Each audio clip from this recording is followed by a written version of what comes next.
on the disturbing information on climate change by the UN chief, let's bring in the director of Africa Windpower, Global Wind Energy Council, Wangari Muchiri, who joins us live as from Egypt. Thank you for joining us on TVC News at 7. Very stern remarks there that the UN chief made, and one of them is that humanity has a choice to cooperate or perish. What do you make of these stern remarks? I think in some regions, like in Africa, humanity is already perishing. I was just outside Nairobi in the border in Kenya near Tanzania, and there are dead zebras all over, not because there's been a lion that has gone hunting, but because the drought is so severe there that Kenya is actually losing its flora and fauna because of the drought. So it's not a question about whether humanity will perish or not. It is already happening, and we need to take action now.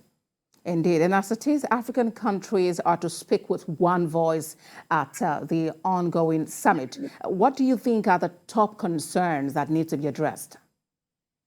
I think the major concern in this COP conference is the lack of the commitments being met. So we know that $100 billion US dollars was committed annually. We are yet to see that money as African countries, as developing countries.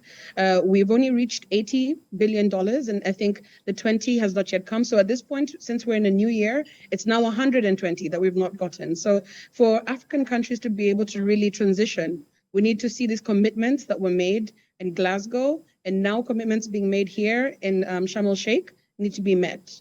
Indeed, in the past, countries had set some targets. What do you think now? Is it that those mitigation targets of the past have become secondary priority, or what exactly? Absolutely not. I think I just want to bring attention to the fact that the international community at the moment is facing a financial crisis, a debt crisis, an energy prices crisis, a food crisis, and on top of that, a climate crisis. So it's not that the initial targets are now, second place. It's just that there is so much more now that we need to look at. And so it just means we need to all come together, put our heads around it, innovate around it, and come up with climate solutions and implement them. Talk is not enough at this point. Indeed. And talking about putting our heads together, we know that in the past, wealthy countries made some climate financing promises repeatedly. But then we also understand that they haven't exactly, been delivering on those promises. How can they be put to account? How can they finally be held to account? As I said earlier, talk is not enough. And we're finding a lot of our world leaders or our African leaders meeting with world leaders in different forums. They need to call these world leaders out and say, we have not received the money that was committed for us to be able to transition.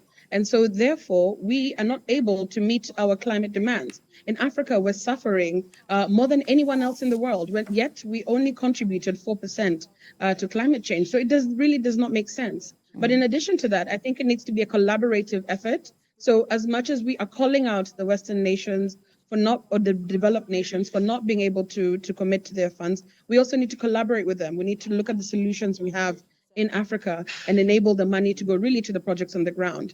So I think that's the best way to do it. I will look forward to the discussion that will take place at this summit. Thank you very much, Wangari Muchiri, the Director, Africa Wind Power Global Wind Energy Council. Thank you for your time on TVC News at 10. Thank you.